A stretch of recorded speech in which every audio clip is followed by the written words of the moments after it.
I'm winning. Come on, Green. Come on, Green. Come on, Green. My girl. Oh.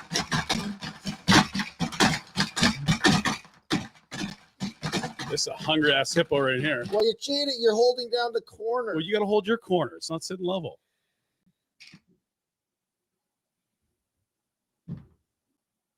It's not the same. Where's our boy?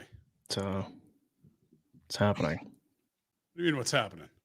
Well, I'm just. You said you know, brothers, sisters, you can never play Hungry Hungry Hippos. No one to play Hungry Hippo with. We bring you in to play Hungry Hungry Hippos. Right here, we got the game right here. Come in to play Hungry Hungry Hippos. Wanted to play Hungry Hippos. Mm-hmm. You love hippos. Moo dang. Moo dang. Boom, boom. I do. Yeah, I do. I do love hippos. Yeah, you're right. Yeah. Also, I mean, looks like you guys are having a great day there. What's happening? We're having a bit of a party. Yeah. You've seen him as a grumpy radio host. You've seen him as a grumpy gear guy. You've even seen him as a grumpy guy in Arizona. But have you seen him as old? Coming this fall, witness the Kijiji King as he turns 100. Starring Ozzy Brad, Keep punching, mate. Craig Conroy, I thought for sure you were 60 by now. John Gruden, I do this thing called It's Got Me Feeling Nicey, like. and Jamie McLennan, Thought you were like 50 like 6 years ago. with guest appearances by Stephen Brunt, Peter Labardius, Callie the Regina Rocket Kirsch, and so many more.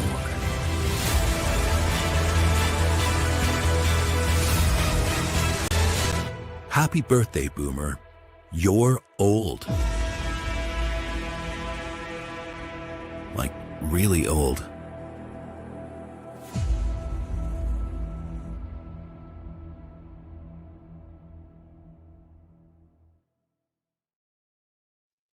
Happy birthday, buddy!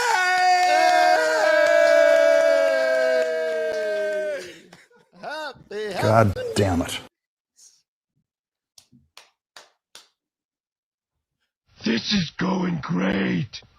Gross. I shit my pants last night. Well, thanks. It's good to see you. See some. Tried to fly under the radar. I guess that's not happening. Hey, you thought you just not show up on your birthday on a pizza day after guess. Thursday night football? I know. Birthdays are optional, Ryan. You do what you want. It's your birthday. Running Hungry Hungry Hippos, though. Like, We just thought you'd enjoy it. We wanted Well, to. I appreciate that. Thank you right. for that. We got a gift. Well, yeah, we got gifts. Should we open the gifts, or do you want to hear for some pals? What do you want to do here? I'll leave it up to you. I'll let you navigate. Not unlike other birthdays we've had in the past, we've broken it up into pieces. So why don't we start with our first round of Jack, congratulatory celebrations?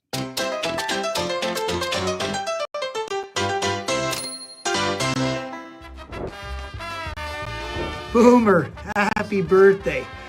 I can't believe 50. I thought for sure you were 60 by now. I could probably say the same thing about myself. I hope you're having an amazing day and Pinder and our boy Retro take you out and really show you a good time. I know you'll be home by 9, but that's okay.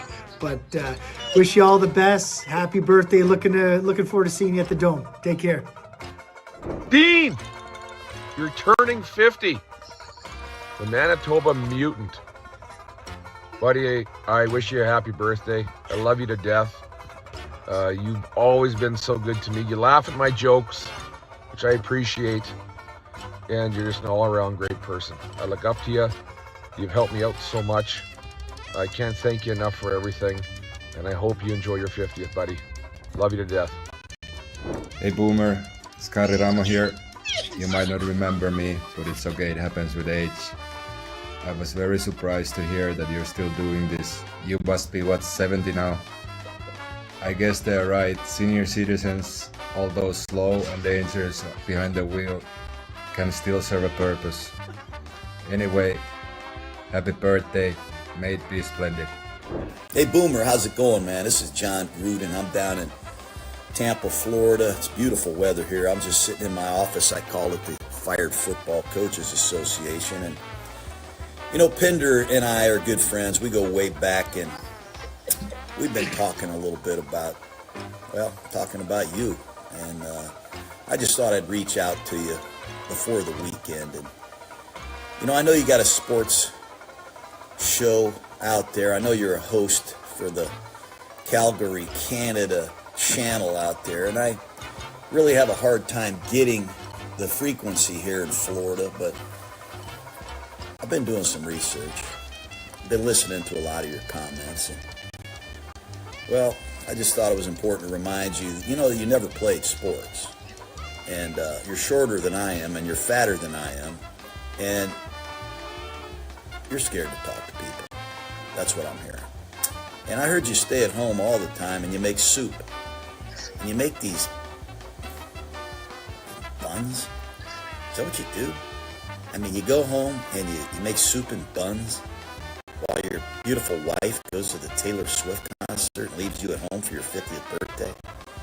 I mean, I do this thing called It's Got Me Feeling Nicey. Like, whoa, man, it gets me fired up, man. Like, you know, really good radio show. Whoa, you know, really handsome, in-shape guy. Whoa, you, I mean, shorter than me and fatter than me, and you're home cooking soup and buns. And then you let your beautiful wife go to the Taylor Swift concert, and you're staying at home eating your buns. It doesn't have me feeling nice. Huh. I gotta go get some coffee. Happy birthday, man. We love you.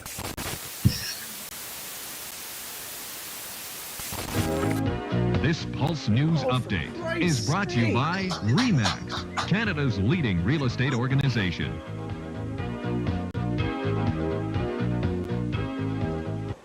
Hello once again, Team Auburn with this Pulse Sports Update on an always hectic Friday night on the sporting scene. A whole whack of games in the NHL as well as a few in the WHL. The Wee Kings were...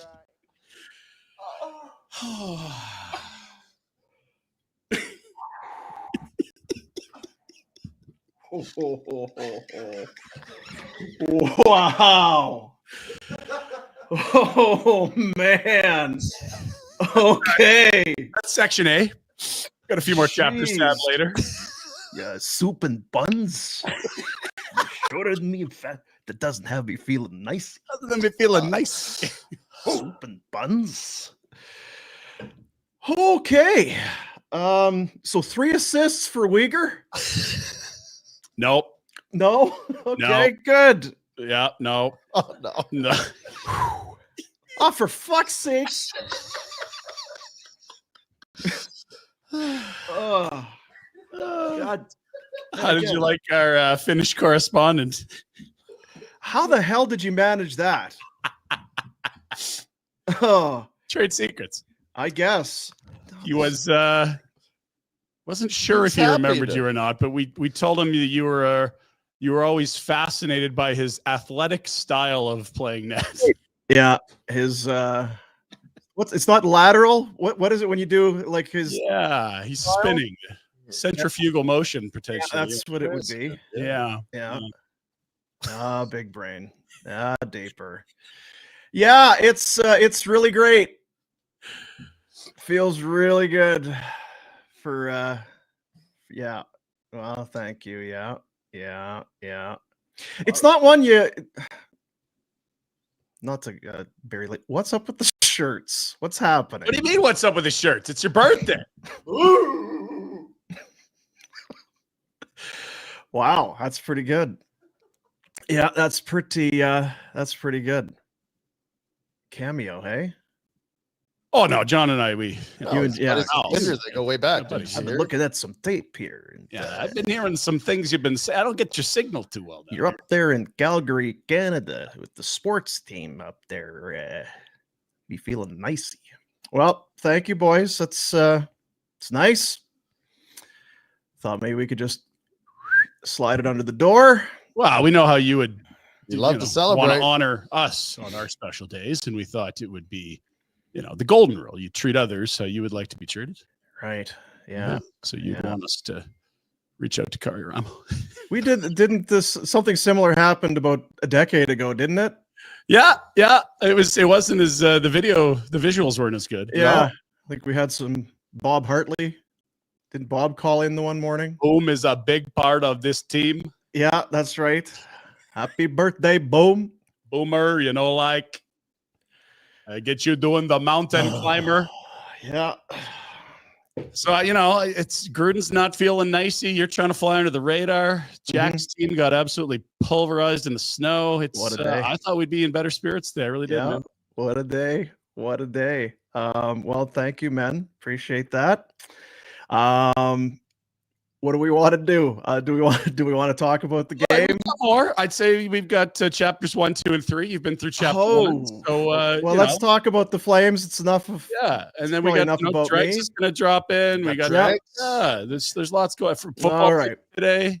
Then we'll do some Flames stuff here. Little opening statements for McLeod Law. What do you figure? Yeah. All right. Peter Klein of McLeod Law, he is your personal injury guy, but did you also know that he's the go-to guy? Be a good tech guy. Disability insurance company. If they're refusing to pay you those insurance benefits, you contact Peter. He'll get you the disability benefits that you paid for and you deserve. Get you that peace of mind back. Just one of the many services that you can find with McLeod Law. They're the very best of the best, and it's not they may have a 1-800 number. But when you call them, it's not the, would you like to press us, please, Ron? Please, you're in Europe, press 1. I have a whole volume of callers. You should know. How did it go for you yesterday? You phoned them, didn't you? Yeah, we did. Talk about that too, don't we? Yeah. Okay, let me write that down. We'll put a pin in that. We'll get to that. Now, you were at the game last night, or did you? I took my kid. He absolutely assaulted a malt, and he may as well have jumped in a trough. Like, it was quite something. It was strewn about him. Yeah, he had one rule not to spill it. The second rule was not to spill it. Right. Don't talk about Fight Club. It didn't work. Didn't work. Okay. Well, it's. I just smiled at it. Yeah, that's how you roll. He's like, what? Just spilling it every buddy. Look, flat. Keep it flat. And then he's like, okay, are we done here? It's half full and it's mostly melted. Puts it under a seat. Promptly kicks it over. Okay, we gotta move seats. I'm in a puddle. Well, again, these are I just look forward to hearing these stories. These feel good to me when I hear this stuff. It warms my heart. What did he think of the first period? Man, he was cheering for the Flames. He was quite happy. Yeah, and we had the Flames attack in for the first, so he got to see 25 shots on Shesterkin. I think unbelievable, right?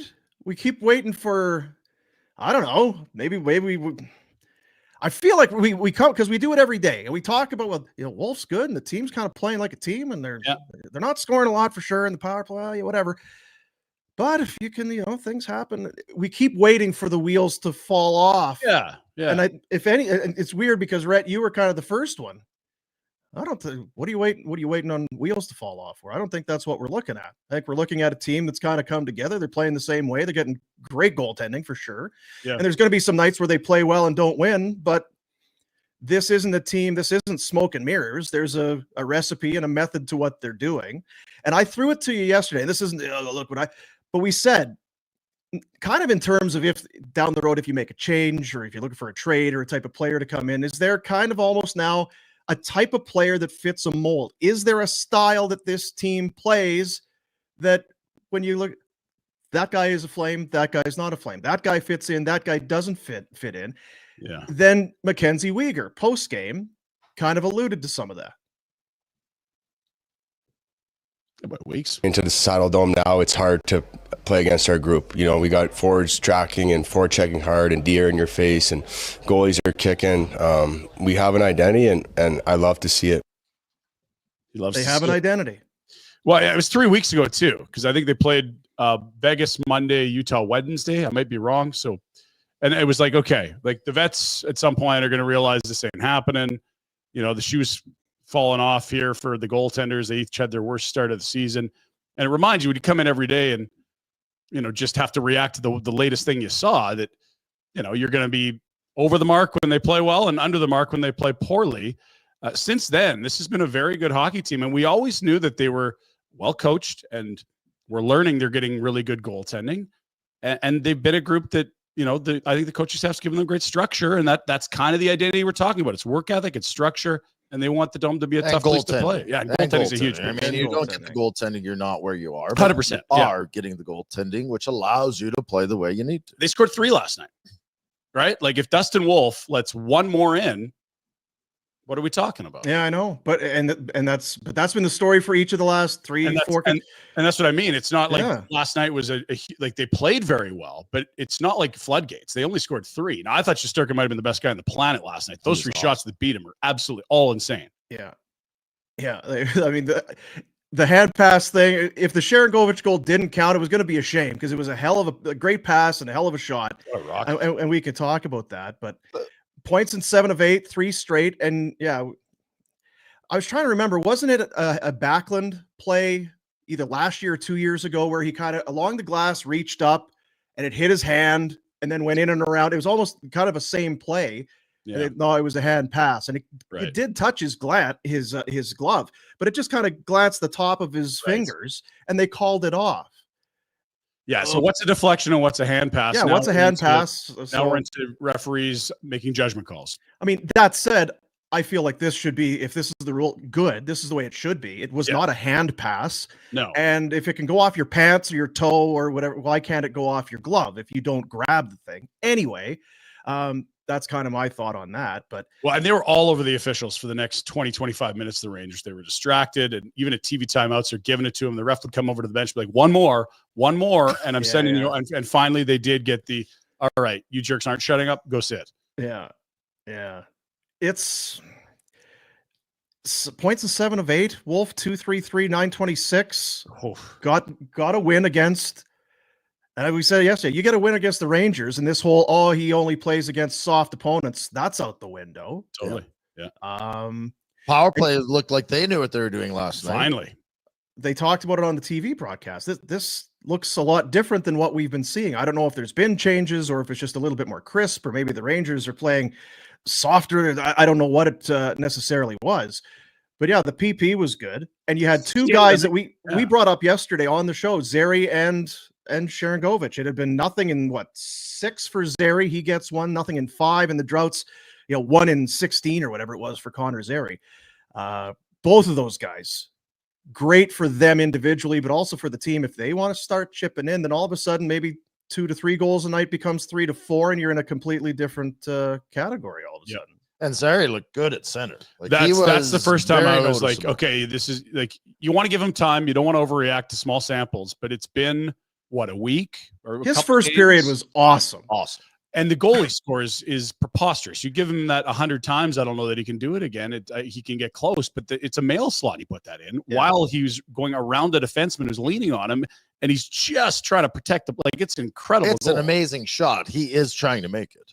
Yeah, he did exactly what he was trying to do, and I think that's, when we were wondering where's Zary at. Here's this guy that's in the A, and he's okay, but he sort of lost his status as a top prospect. I remember seeing one game in the playoffs for the Wranglers where he literally walked the D, and I'm like, where are these hands? Who is that? Zary? Oh, yeah. I didn't know he had that. And you just see he attacks with speed, and he's fearless in traffic, like right at a guy, hands. Fearless and creative, willing to try stuff. And here's the thing, he's gonna get burned. There's gonna be a player or two that are gonna, that one at the blue line where he kind of goes around the guy and sends it across. It's like, well, that's a risky play. You pulled it off. But when you do enough of these things that work, you'll live with the mistakes that maybe crop up. And yeah, his first period, he put out whatever it was off the post and just missed high, and he was setting up guys. If you want to do that at center, even better.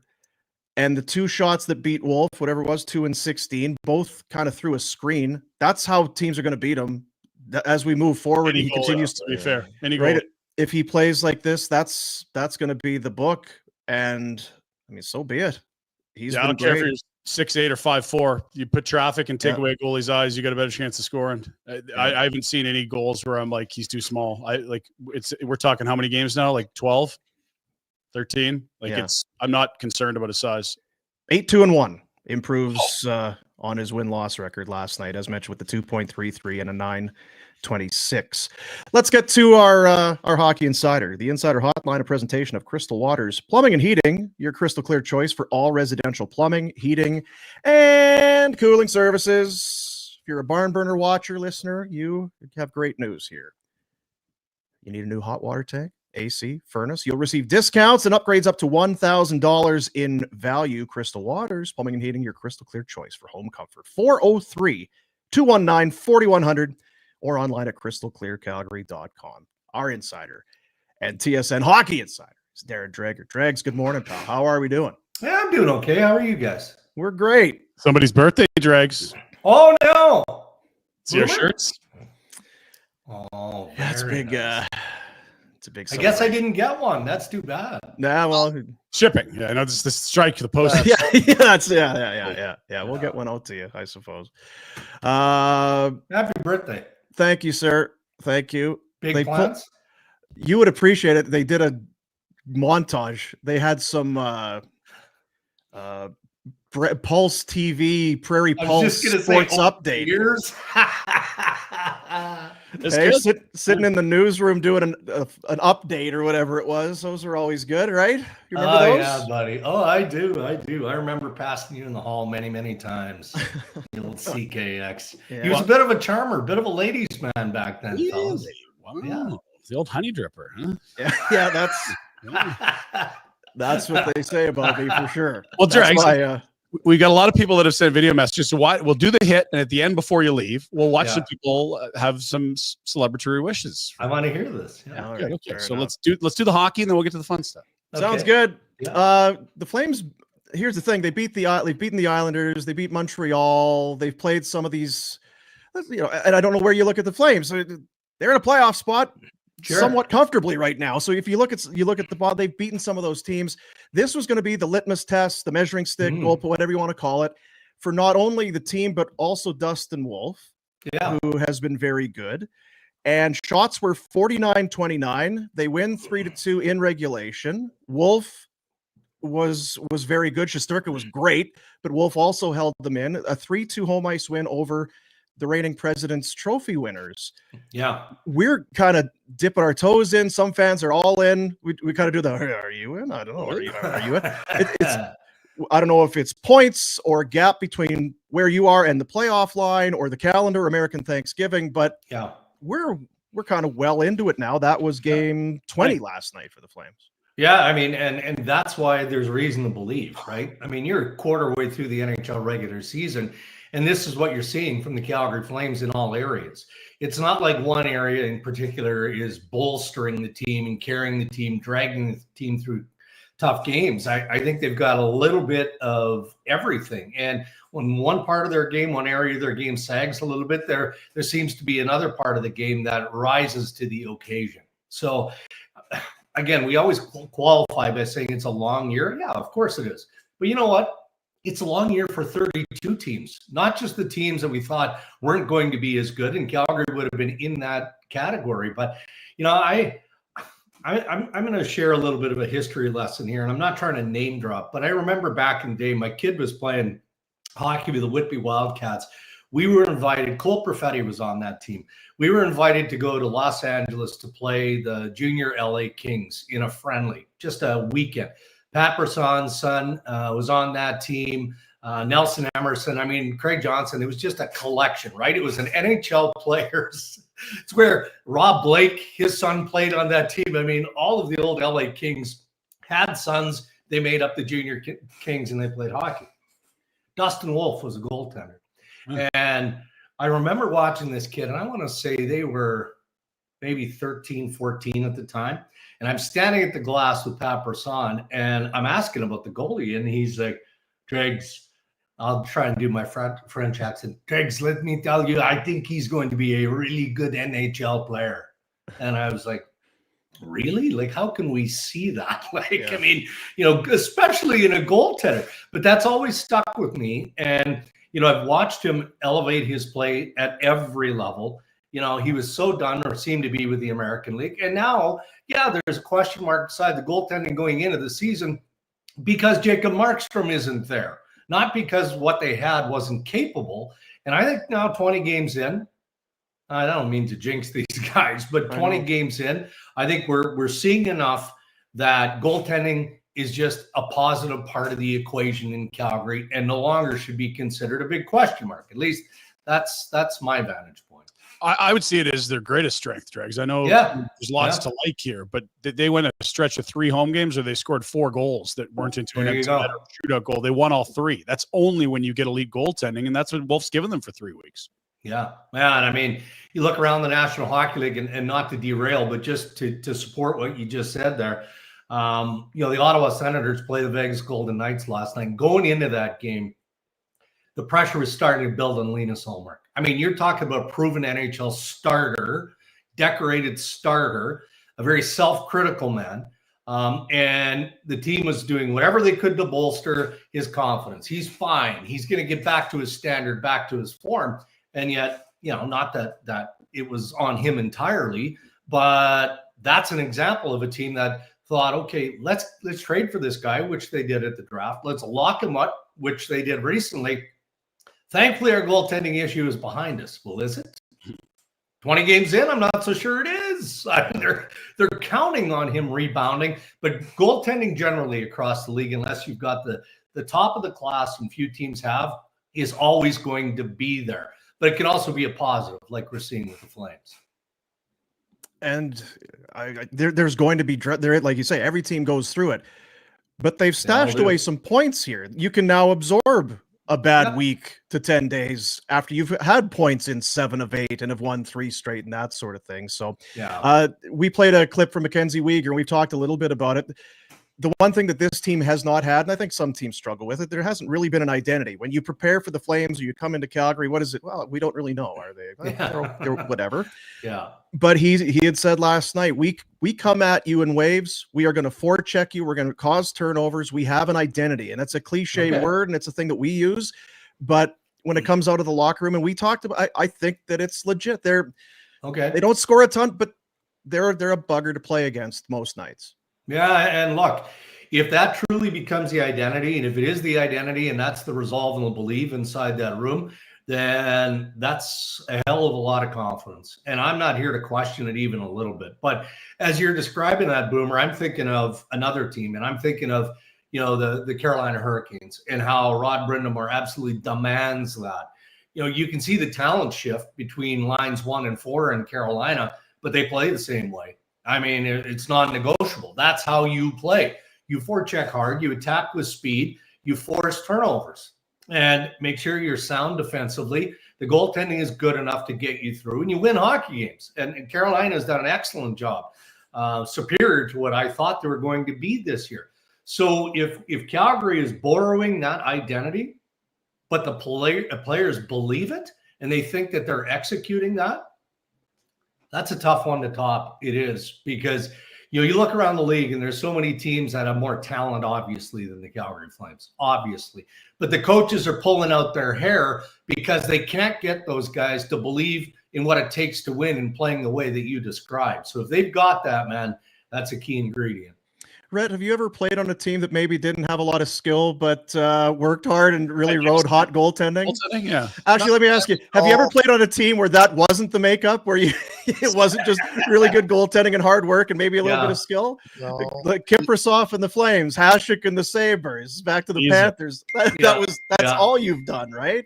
Yeah, you have. That's 100% what we had. And the goaltending, you just can't overlook it. And no one has said you should overlook it. No. I mean, I just think the interesting thing, anyway, in my head, I'm thinking about Nashville, and they went and added all this talent and maybe lost some of the chemistry. And I'm not saying that Marchessault and Stamkos are an issue for the room, but and maybe the roster isn't as good as maybe we thought. Yeah.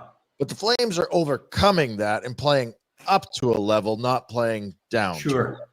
And you know what? They're not getting goaltending in Nashville right now. They're not. And exactly what you said, Rhett, I think that's what's keeping Barry Trotz up at night. I mean, you were the guy that said this first, that you thought that they went too hard too soon. And that's a few weeks ago, and nothing really has improved. There have been blips, but they haven't consistently improved even a little bit. So I'm sure Barry, he's sitting there looking at what his team isn't doing, but now he's looking around the conference and he's seeing a team like Calgary, who he probably didn't have on his bingo card as being 10th overall in the National Hockey League at the quarter mark, and going, okay, look, I'm comparing rosters and lineups here again. You know, is that coach that much better than the guy I got on my bench? Well, no, he's not. So what's missing here? When you bring in pieces like they brought in, and I'm looking at the two forwards. I'm looking at Brady Shea. I'm not looking at Brady Shea. I'm looking at Stamkos and Marchessault. And, you know, Stamkos was just so used to playing the game the way he wanted to play the game. And John Cooper was fine with it, right? I mean, Stammer had his role. But Cooper would lean on the Seravallis and the guys that he knew he could trust in certain situations. But Stamkos was there to do one thing, and that was to produce offense. And, you know, now they're kind of looking at each other around that Nashville organization going, all right, well, somebody's got to have to fix it. I haven't heard a whole lot of finger pointing from within the dressing room. I really haven't. But what I can tell you is Nashville is right at a place where something's going to break here in the next 5 games, maybe 5 games. And what is that? I don't, you know, having Jim Montgomery twisted out there a little bit, you know, that makes the storylines in Detroit and Nashville of coach change more sexy, right? Because now you've got when you ask the question, okay, well, who's better out there? Well, Jim Montgomery's not bad. He's, you know, I mean, his record. Yeah, his record in Boston was bananas, and he gets fired. So I can appreciate why there'd be some scrutiny on Andrew Burnett in Nashville, but I'm not convinced that that's the card that Trotz is going to play, but something's going to give there in the next 4 or 5 games. Shut out 2 of their last 3 games. 2-0 here, 3-0 in Seattle, their last game. Yeah. No, tough time scoring 3 goals or more. Centers are an issue. It's big time issues at center. And it's not got a lot to do with it, but Askarov, I saw played his first game. He didn't win, but a lot, what, 2 on 29 or 31 or whatever it was. So that'll be an interesting watch too as they go forward. You mentioned Montgomery. What have you heard? Because it seemed like got to the point it was inevitable. They gave up 2 shorthanded goals the one game, and he had flipped all the switches that he seemingly could have. Yeah. What else are you hearing? Not looking to throw dirt on a guy, but yeah, you know, it's a high profile firing. I just wonder behind the scenes what the sentiment was. So I can't remember the last time a general manager came out, spoke to the media, and just exposed the contract discussions and negotiations that didn't lead to an extension. I mean, he point blank said that they offered multiple extensions to Montgomery and he just wouldn't take them. Okay, well, what does that have to do with wins or losses? You know, nothing. Yeah, and nothing. The team just isn't good enough for starters. I would say it was time for a change, though, in the sense that, as we could see time and time again, Jim Montgomery's a coach. He runs hot. He runs hot on the bench, so he's not worried about what the cameras are seeing, and that's fine. I'm good with that. He certainly holds his players accountable, whether you're the captain, Brad Marchand, or you're a first-year player. Okay, I'm good with that too.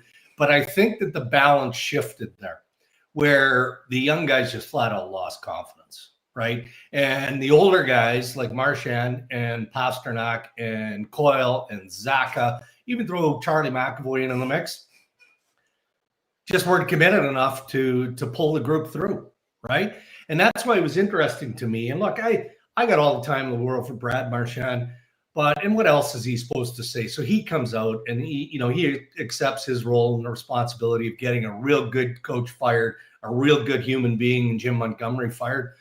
I get it, but it didn't look like that based on the way that you guys were playing. So you can say it after the fact, but it almost feels like, I think when you're in the moment and you can see the crosshairs are lined up by management, maybe ownership in Boston on your head coach, your play is what dictates whether or not he stays or goes, and their play ultimately led to his dismissal. How much of that is goaltending in Boston? Like, yeah, same, right? Some of it. Yeah. Well, they just had elite goaltending in Montgomery's whole reign until a month and a half here. Like you think about Olmark won the Vezina 2 years ago. Swayman and Olmark were sensational. Jennings last year. And now all of a sudden you're not 900 and maybe the Bruins aren't the wagon we thought they were. They're not worse on paper this year. No, and I don't know whether or not, his negotiation was a distraction. The fact that he missed time. I think Monty, when he finally kind of cracked on that line of questioning, was right. Okay, there's a statute of limitations on that. Like he's been in NHL games enough that he's up to speed. Stop it with this stuff already. I don't know. Like Korpisalo has been okay for them. I don't know how much you guys watched him in Ottawa last year, man. Like that was just a knee jerk. We'll take him because that's part of the deal. But they're gonna have to figure that out. And they didn't expect that would be an issue based on the way that Jeremy Swayman played last year. So I would agree. And further to that, Rhett, and maybe it's exposing the goaltending in Boston. From McAvoy through their defensive core, I don't think they've been good enough either. I think they've been porous. I think that McAvoy is a shell of what he is, not what he once was. We know what he is. He's a top defenseman in the National Hockey League, but he's not playing that way. So, and on top of that, you've got again forwards all over the place, and it will be interesting with Sacco now taking over. Ray Ferraro always says this, do you become a better coach because you move 3 feet up the bench as an assistant to an NHL? No, but I think what Sacco will provide, and I didn't watch all of last night's game, by the way, is just a little settling. Win, lose, or draw, Montgomery was one of the most active coaches there is, period, in the sport. I mean, they could be up by 3 goals, and he's scrambling lines, and he's doing this and doing that. And I guess when you're winning, that works. When you're losing, pisses the players off because they can't develop any sort of chemistry with one another. So that might be an earmark of what we see in Joe Sacco. They won last night, so we'll see if they can pull it out of the ditch. Yeah, and look, Lindholm scored last night. It was the only goal, 1-0. Huge relief. He looks to the rafters.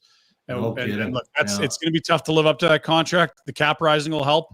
Yeah. But, I mean, I'm seeing him on a Team Sweden roster as the third-line right winger. He's your number one center now. That's not an area of strength anymore. You used to go Krejci, Bergeron down the middle. Those guys are gone. And then the other thing is the less we saw Zadorov, the more we liked him here over his tenure. Now, there was spells where he looked great, but when he and Goodbranson were just the third pair and they had smaller minutes, God, were they tough to play against. Anytime you tried to elevate him, that's when it was like you could hear the circus music start playing. You know what? If you get those guys at the trade deadline, which Vancouver experienced last year with Zadorov, and you lean on them for the rest of the regular season and then the playoffs, perfect. Yeah. That's the exact scenario because both those guys you just talked about, Goodbranson and Zadorov, that's exactly what they're built for. Right. A 6-year contract at big money. Now the guy's going in there, as you guys saw firsthand, thinking, well, worst case, I'm going to be a second pairing because that's what I am. I'm a 2 or a 3. I'm not a 5 or a 6 or a 7. No, you're a 5 or a 6 or a 7 on a 6-year term. That's what you are. The problem is Don Sweeney paid big bucks, likewise for Lindholm, and didn't cover the needs, didn't cover the areas that they needed most. And creativity up the middle of the ice for me, that's their biggest issue. That's right up there. You mentioned Vancouver about a year ago right now. We were getting ready for Rick Tocchet to be coach of the year. They were a great story. And he was just on fire. Right? Yeah. Now it's no Besser, no JT Miller, no Thatcher Demko, and they're having a heck of a time. Obviously, the Miller stuff is unfortunate and all of that, but it almost couldn't have gone worse for the Canucks to start after an unbelievable and then a nice playoff run. What, a win away from round 3 or whatever it was. Yeah, I mean, nasty for sure. I do think that coaching staff, though, is well prepared for it. And, one thing we know about Rick Tocchet and by extension, Adam Foote, and go down the list is you got to earn your minutes. It doesn't matter how many times last year, especially with JT Miller, as they call the driver, the energy guy, the head of the snake, the guy who drags you into every single fight. That's what he is. So whatever physical ailment he has that was not allowing him to be that guy, then emotionally started to take a toll because he knew he wasn't playing well enough. The team was struggling. He's frustrated. There was a lot of pressure on JT Miller. And so the takeaway for me with him going on a leave of absence, supported entirely by Tocchet in the organization, is he's a human being, right? He's a human being. So if he goes away and he heals up physically and he recharges mentally and he comes back and he's the player that he was, as long as Elias Pettersson can continue to do what he's been doing, which is generating some offense, then I think we're going to see more of the Vancouver Canucks that we saw last year. But then that also includes Thatcher Demko. Like I'm getting weary of asking about Thatcher Demko. I know, yeah. Because every week I ask, and every week I get the same feedback. Now, he's a full participant in practice. He's trending well. He looks great. We just need him to get a few more reps. Well, all right. I mean, when like a few more is what, 30? Like, yeah. And what do they do when he's back, Dregs? They got the kid gloves on. Is it you can't start him back-to-back games? Like, what do you alternate? Like, what are we doing here? It feels that way. And I mean, he's got that bizarre injury. I don't even know how to pronounce it, but it's a weird one, right? So I think it's being super cautious and careful, which I can appreciate. So again, if being cautious pays off, it's going to feel like a mega trade when Thatcher Demko comes back into the mix, because just automatically, it's like having the tough guy, even though the game isn't played that way anymore. But guys just play with a little bit more pop when you got a guy sitting at the end of the bench is going to bail you out. And that applies to elite level goaltending, which Demko certainly qualifies for. Just looking here, Colorado has won 3 of 4. They had that rough start, 4 of 5. So they're swinging. Now Nichushkin is back. Nothing to speak of as far as points in 3 games. I wondered what that integration back into the locker room was going to be like, but I don't know. It's not that with Swayman, right? Swayman, it was more of I'm waiting to get paid. This is a little bit different. But when you come back in, when you've missed the start for whatever reason and expectations for you are high to perform, and then you don't, I always wonder. We saw what happened in Boston because Swayman has not been good. Right. For Nichushkin, may want to start getting some points here soon, I would think. Yeah, I would think so. I mean, for his own sake, and obviously for the betterment of the Colorado Avalanche. His issues aside, which have been well documented, I like the way he plays the game. And when he's on it, he is on it, and he just gives them that extra layer of threat, right? And so it's not just about Rantanen and Makar and McKinnon.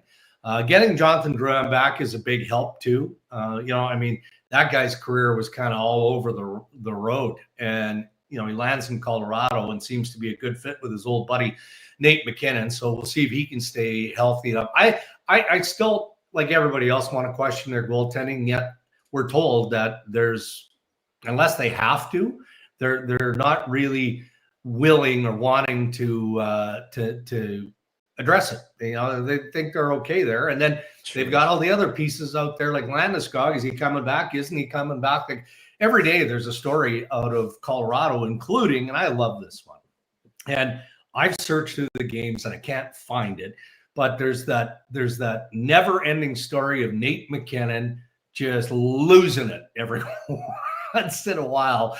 And there's rumor of that happening recently with his head coach again, which isn't unusual for Nate, right? Like he goes hot, and if he doesn't like what the coach is saying, he's not afraid to park back.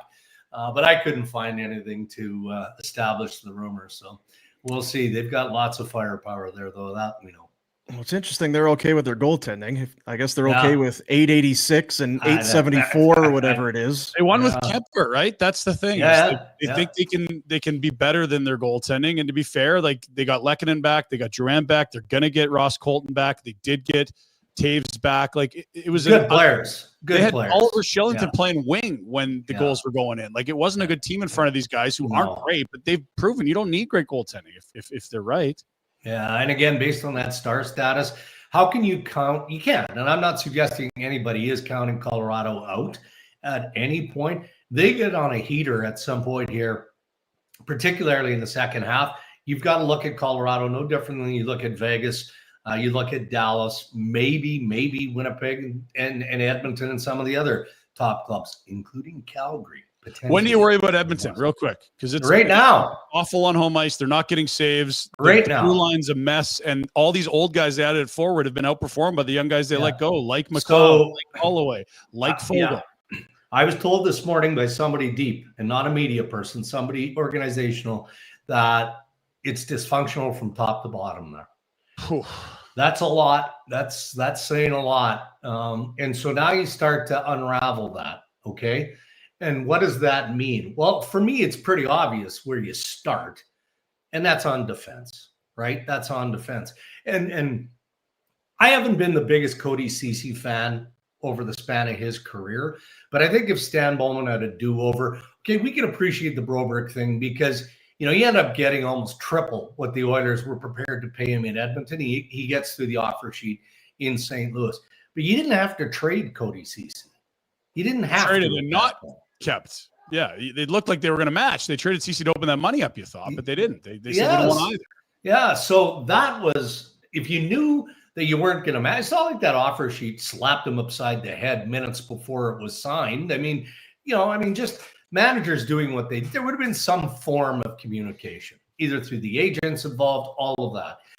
So you replace the 3 defense that you had in Game 7 with 3 guys that, with all due respect, just aren't there. You know, the puck movement isn't there. Go down the list. And now you got 97 and 29 pissed off at the world, but not in a good way, not in a way where they want to throw the team on their back and roll.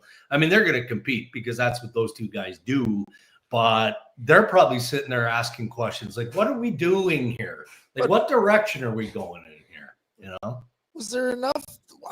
I don't understand the whole process up there because it seems like everyone outside of the cultural capital could see what they needed. Right. D, and other goalie, D. And they go completely opposite. They go older and forwards. They did the deadline too. They went Henrique. They didn't add to the team. And the Jeff Skinner, I was reading, it's been a disaster too. Of course, they bought him out. Yeah. He's in his 30s. He can't play defense. Was scoring goals a problem for the Oilers? I know you're saying it's deep and you can't give us too much, but like, who's driving this bus? Okay, and this right, Dregs, and I'll let you feed off this. The president of the organization used to be Connor's agent.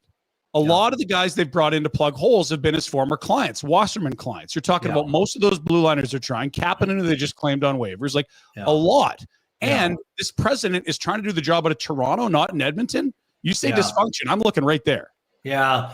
Well, I again, just kind of formulating all the tidbits that are funneling my way. It feels like there may be too many cooks in the kitchen here from a management perspective, right? So now you add an experienced, decorated guy in Stan Bowman. Does Stan have the autonomy of, everybody there is going to say, of course he does. Of course he does. But that doesn't mean that there is an influence and maybe too much input coming from other areas. You know, I have nothing but the utmost respect for Paul Coffey, Hall of Fame defenseman, all of that. Like, hockey knowledge out the wazoo. I get that. But I know he's got, a decent relationship with the ownership. So what are the tentacles of all of that, right? You know, is he staying in the lane and focusing on what his area of expertise is? And that's defense, what his opinion is on that. Is he poking around on the power play? Is he poking around on what he wants to see up front, generally 5-on-5 and all that? And if any of that is true, then I think that's where you get to the point of dysfunction, right? And it's been an active owner, right? So you got active owner. He likes which isn't unusual. That's not unusual. No, and that's fine. That's his right. And then you've got Jackson and Coffey that have been working together for a while. Now you bring in an experienced GM who's won cups, not perfect clearly, but it kind of feels like there's puppet strings here. A little bit. That's, again, they have the capability of flipping the switch and, again, reeling off 3-5 straight wins, whatever. But in the moment, as we're having this conversation, it's not great. It's not great. And the problem that the players, I'm sure, have is they're looking over their shoulder for reinforcements coming. No kids. It's not there. Boy, and it's tough when I'm trying to remember who was it in the NFL called his team soft, or we're playing soft. In New England. Their criticism isn't necessarily goaltending. They're getting outworked. The compete is missing when it's like that's a shot across the bow.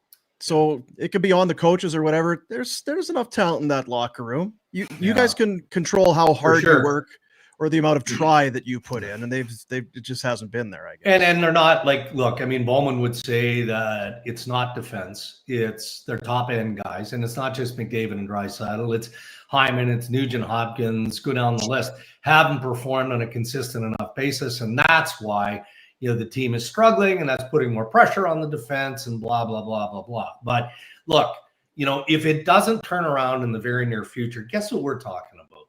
No different than we did last year. When Edmonton was in the juice, even early in the Stanley Cup final, we're looking at Leon Draisaitl going into the final year and wondering, okay, where is he playing next year and for how much? And that stuff is going to start in the near future with the captain. Of course it is, right? Of course it is. So there's all sorts of kind of points of pressure in Edmonton. It's a bad year to have a bad year if you're Oilers management. This is your window to extend Connor. Yeah, I would agree. Well, it's my birthday, but what a gift you've given Ryan Pinder. What a gift you've given Pinder. Dysfunction in Edmonton, you say? I'll drink to that. Right? You've made his weekend. Yeah. We're trying to make Boomer's weekend, so stay with us. We'll watch some. I want to see this. Yeah. Okay. Well, you missed Gruden, Cron, Kari Ramo, and Craig Conroy already. Okay. More to fall.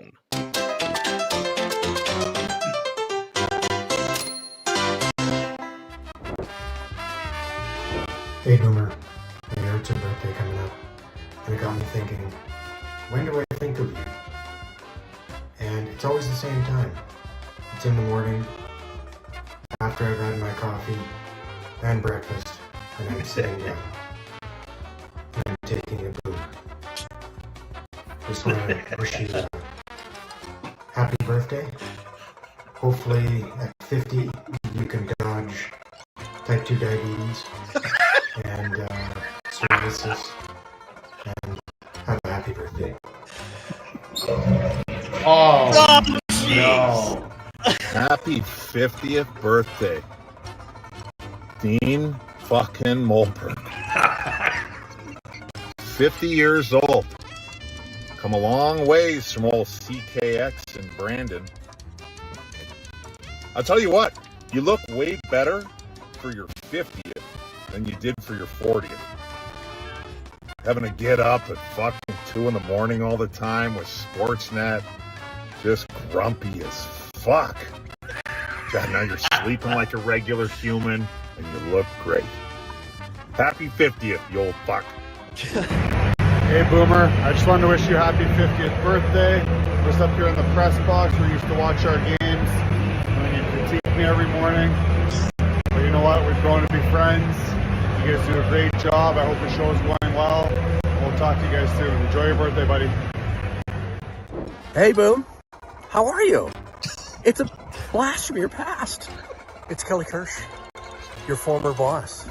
One of those people that were in radio and aren't anymore. How are you? Happy birthday. You know, it was kind of funny. I thought, he's 50. Christ, I thought he was turning 60, but I realized, oh yeah, you're younger than me. Maybe you don't look it, but, God love you. I got to tell you, I think what you do is really, really cool. I think it's funny. You've always been an entertainer. You do it on radio, TV, you do it on a podcast, YouTube, wherever. It's just funny. And you should get some sort of humanitarian award for keeping Boomer and Warner and Pinder together for this long and keeping those two crazy guys, Rhett and Ryan, like on a short leash. You just yank those guys in. It's so awesome. I'm here at the graveyard, Boom. We can see like there's it's symbolism, because when you turn 50, trust me, I know you're closer to going here than you are to anything else. So maybe it's time to prepare yourself for that. That you're more than halfway dead, to be honest with you. But I hope you have a great day. Don't think about that right now. Do whatever you want. Keep doing what you're doing. Just maybe don't mention the whole airplane crashing thing. I got a lot of shit for that, so. But you're great. We love you. Keep doing what you're doing. Happy birthday, buddy.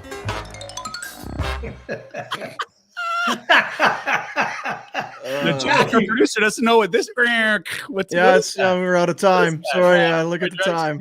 Oh, okay. Just real quick as we wrap here, I did not see that coming from Dreger. His delivery was next level. That was superb. Commie, yeah, I get that. I mean, that's what my Commodore is all about. And there's no way you'll ever convince Matt Stajan to say anything negative. Yeah, right? that's right. No. He couldn't spit out the F word of his life depended on it. Just such a nice guy. Yeah. Appreciate you, Dregs. Happy Good to 50, see ya. big boy. Yeah, thanks, pal. Appreciate you. There he is, Darren Dreger on the Insider Hotline, and presentation of Crystal Waters Plumbing and Heating. Crystal Waters had nothing to do with that last little thing there with all the F-bombs and stuff. No, like no, that. no. They don't condone that. 403-219-4100. Check them out at crystalclearcalgary.com. Wow. The Rocket. Yeah. The Regina Rocket searches out a cemetery to do his hit. I like that. He's been thinking about you, right? Yeah. He's worried. Yeah. And you heard what he said there. Yeah, I got a lot of shit for that. Yeah. From right from the time, it's like, I'm the one that's in trouble. You got me. They were yelling. I got in a lot of shit over this. Oh, well, sorry. You know, I'm a Riders fan. I'm biased and I don't care. They're mad at me. Oh, jeez. Well, thanks. I guess that's a thanks for that. Yeah, more than half dead. That boy Reggie. That was good, Rick. Yeah. Might I'm hoping it was just next week. He's coming. Yeah, we'll get him on the show. Because he just would have sat it out like he wasn't really. Well, he said he thinks you every day. Isn't that nice? Every day. Chunder. Every day. Yeah. Always Really on good. his mind. Yeah, that was pretty good. Pretty good, Reg. So Flames win 3-2. What do they got? I think it's Minnesota. Many 2:00 Saturday. Then they're on the road for 4. Ottawa, Detroit, Columbus, which will be emotional. It's a 1 p.m. matinee the day after Black Friday, I guess it would be, where there'll be obviously a lot of Johnny conversation and tears, emotion, all that. We've been through a few laps of that. There's a few more left, and then they'll wrap the road trip in Pittsburgh on Saturday. Wild came back and beat Edmonton last night 5-3, Oh, they 4-2. gifted- Did you see the goal? Oh my Yeah. God. I'll Not play the Pinder ideal. Report. Jeez. Wild are good. Very good. Rangers 12-5-1, 13-3-3 are the Wild. They and the Jets, the only teams that have not suffered 4 losses or more in regulation. 9-1-2 on the road. Tidy. Are the Minnesota Wild. It's not bad. It's not too shabby. Thanks for your service last night, Wild. Yes, well done. Yeah, I was a little concerned after that. After the shit burger went in. Yeah, the old that was a Mike Smith special, 170 feet. Yikes! Come on, Marc Andre. But he settled in nice. We It appreciate did bounce like crazy. Yeah, he did. We'll do the Pinder Report. Yeah, sure. All Yeah, right, great. let's get to it. Village Honda. The Honda Ridgeline. Quality vehicle. The convenience of an all-wheel drive pickup and the smooth ride and comfort of a sedan. And high marks in terms of collision specs. Safety. Honda. Safety, yeah. Yeah. I was at a stoplight yesterday with my winter tires on, which is important. It's terrific, isn't it? It's a game changer. Yeah. And there was a lot of traffic. Light went yellow. It's like, okay, you could do something stupid and try to go through here, but it's icy. There's traffic stacked up on the other side of the light. I'm just going to brake, and I think I'm going to be able to stop and I am. Look at this. These winters are great. Nice. Love these winter tires. Bang! Oh, I'm not laughing. So you didn't stop? Oh, no, I did. Oh, they worked. The guy in the car behind me did not. Oh, no. Have a Honda Ridgeline with winter tires. 2 lights from the dealership. Minutes after the winters were put on. Sorry for Rhett. I shouldn't laugh. Rhett. I'm sorry. And I'm like, take it back. Okay, so it's take kids to the dentist, fly up here, get those changed around, hop in, go to back down, pick up the kids from bowling, gotta go to get this kid dressed, a hockey game for dinner for this guy. Mom comes up. Yeah. I let out like a couple monstrous wails, and then I just took a deep breath, got out of the car, Just got to deal with that. got the camera, said, "Hello, sir. I'm going to take a picture of your license plate, your insurance, and your driver's license, if that's okay with you." And then in Yes, it is okay. Okay. The back of my car, less okay. Hi, Village Honda. Thanks for answering. Love you. Great work on the tires. Do you have anyone that could inspect the back end of my truck? I just got rear. I'm 90 seconds away from your dealership. Just left. How far away are you? I could be there in about 2 minutes. We'll have the guy waiting in the bay. Yeah. Oh, they were very lovely. They saw the pain on my face. Yeah. So what's the level? It's not their fault. Yeah. So did you have to leave it and do something else, or? It took 10 minutes, got in there with a flashlight, looked under. It was not a major one. And the trailer hitch was helpful because there was a trailer hitch sized hole on the fellow's hood that ran into me. So that was a better place to have big impact than others, but there's some bumper damage. So, but what you're saying is it's not ideal for the ridge line. I mean, it's built for this. Did very well. I was concerned when I got hit. I got back and I'm like, this looks pretty damn good. But in hindsight, would it have been better just to go through and because the guy behind you clearly was prepared to go through? He shouldn't have been. Okay. It was not the right move. Yeah. I mean, do you encourage people to burn yellows and reds into traffic? No, you don't. Roads? No way. No, you do not. Abide by the rules of the road, Dean. Anyway, excellent service. Not their fault. Love you, Village Honda. But great service, right? They took great care of you. Best. Yeah. Village Honda, Northwest Auto Mall, and online at villagehonda.com. They present, it's here somewhere. Pinder Report. Big W for the Calgary Flames last night as two of the best goalies in the universe battled. Calgary's Calder eligible Dustin Wolf and Igor Shesterkin. Through 11 starts this year. Oh, it's a pike bomb. It's a pike bomb. No. 7th rounder, Dustin Wolf. Pike bomb. Well, it's a pike bomb. Short version. 8-2-1 record, 233 goals against, and a .926 save percentage, 1 shutout. You dive in deeper, guys. Their penalty kills kind of been horseshit. At even strength, he climbs up the ranks with his save percentage. He's been sensational. Outdueled Igor Shesterkin, kind of a much heavier shot load for Shesterkin, who, well, nearly faced 50 shots last night. It allowed 3 perfectly placed snipers finishes in. That's it. It was a hell of a game. It's a hell of a game. Yeah. And a hell of a goalie. It's a hell of a goalie. It's been great. The question is, fellas, you play 2:00 tomorrow, Saturday, matinee, Wild in town. Is it time to get Dan Vladar in? I think so. It's a day and a half after Wolf played. Do you go right back to him? What do you do here, Dean? I feel the same way, Rep, but why? I mean, well, only because you have to at some point know that Vladar is going to have to play, and you can't let him. I think you got to get Vladar. It's as much about getting Vladar in, and I don't think that you're going to lose any of Wolf's momentum by letting him take a day off. I agree, and I think also it not being a night game helps. It's less than 2 days away. It's not a back-to-back, but it's also not regular rest.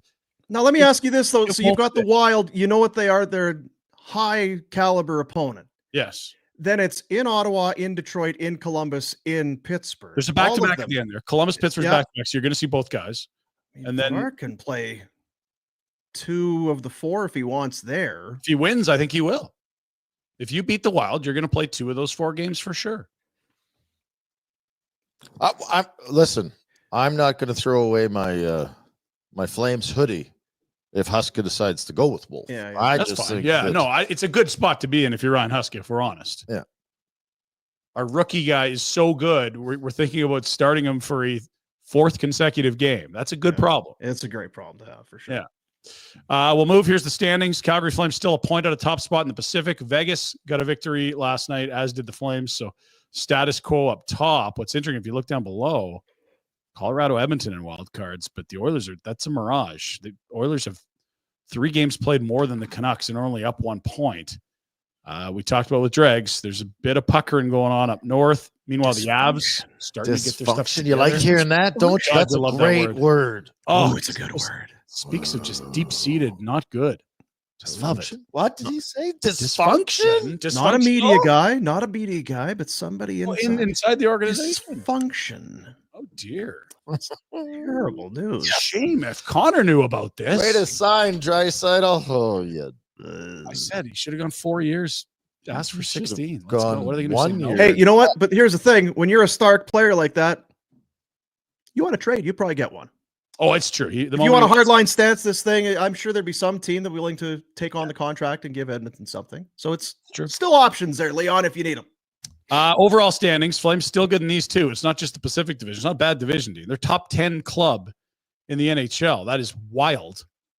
Now, okay, maybe inverse standings. Maybe no. This is the regular ones. Look, everything's upside right. Winnipeg's at the top. There would have been a time though. Winnipeg, Minnesota, Carolina, New Jersey, Washington. Those could have been inverse for sure. And look, Dallas has got a little punch percentage edge on them. But point being, no one had them here. Give them credit. They've worked their tails off. There's been a lot of players that you'd have a tough time finding bad games from. And some of the guys that have been just okay, we saw pick it up last night. Better game for Kadri. Really like Zary. Coronado, nice to see him score again. Nice shot. Sharon Govich is starting to come around after coming back from injury. Those are all good developments, fellas. A poor development, one that no one can get behind. Alex Ovechkin missing time, fellas. We knew it was going to happen. Here's what it is. No, we didn't. Well, we knew he had something happen to his knee. We were wrong. His knee's so tough, it actually broke his leg. The old fibula. Left fibula fracture. That's okay, though. Think about how strong your knee is that you get run into on your knee and the bone of your leg breaks, nothing in the knee. Yeah. Russian machine almost never breaks. He's missed 35 games in his career or something. Well, here it is, because we had the Pike bomb earlier. Now, Frank's got the details. It's a Frank bomb on the injury status. Frank bomb, Frank bomb. It's a Frank bomb. Frank bomb. In his 20-year career, he's only missed 35. Others due to suspension, all-star, COVID, 4 to 6 weeks. He's likely to miss more than half that career total in this one shot alone. Let's hope this is just a bad luck one-off, and he's healthy. T's and P's. It's been too fun watching this. T's and P's, OV. Speaking of Frank, he announced his trade targets board yesterday, and there was a Calgary Flame that checked in at number 11. That's Marcus Pettersson at the top. Rasmus Ristolainen, Ivan Provorov. Those are some of the names at the top. Dan Vladar checked in at 11.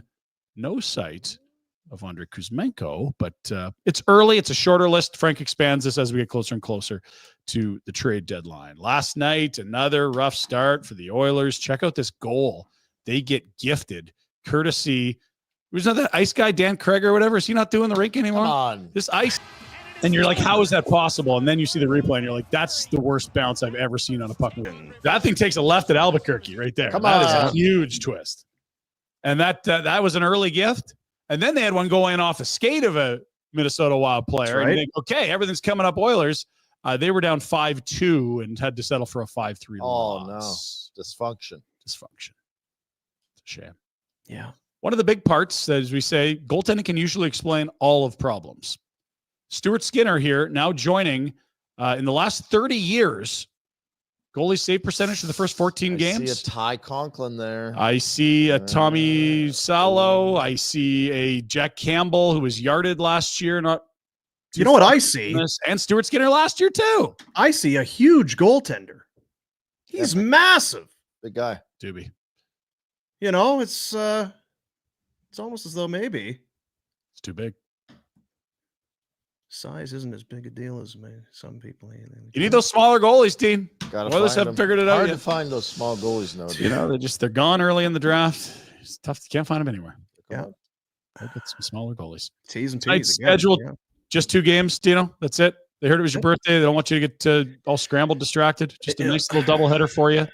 Don't worry about Crosby against your beloved Jets. I don't think you should watch either of these games. And then the Sabres, who blanked the Kings the other night. They're going to face Leo Carlson and that fun young crew in the Orange Ducks. Stay up late and watch that one, Dean. Or just get hammered. You don't have to watch this. It's fine. Yeah. We'll see how it goes. Tough night for the Jacks, the Steelers, the Wilsons, all the boom talk, and it's been the good. Field. Jack Says the Cleveland Browns in an absolute blizzard in a Yuckfest AFC North Winter Classic become the first team ever to commit 3 turnovers, have over 8 penalties, convert no more than 1/3 down, have under 25 minutes of time of possession. And they blew a 12-point fourth quarter lead and yet won the game. Jack, back to you. Oh, no. That's the Tomlin Classic. Like, horrible coaching the whole game. I sat here yesterday and praised him for like 10 minutes. I was like, Tomlin, great decision making. Went to Russ. Everything's looking good. That was some of the worst coaching I've ever seen. They go for it on 4th down in the middle of the field. Tomlin never goes for it. He sends out Fields. Everyone in the building, everyone on earth knows they're just running it up the middle, gets immediately stuffed. They keep digging themselves a hole. They finally get out of the hole. And then at the end of the game, doesn't know how to clock manage. There's like 2 minutes left. He burns a timeout for some reason, accepts a penalty instead of declines it. Would have made it 4th and 2 instead of 3rd and 7. Winston gets some horseshoe throw to Jerry Jeudy. And then Tomlin burns a timeout. And then he lets them score on purpose. Some of the worst, and these Thursday night football stats are insane. We would lose to a fucking high school team at this point. I don't get it. Jack? Wow. Katie, the Katie Texas Tigers should beat him.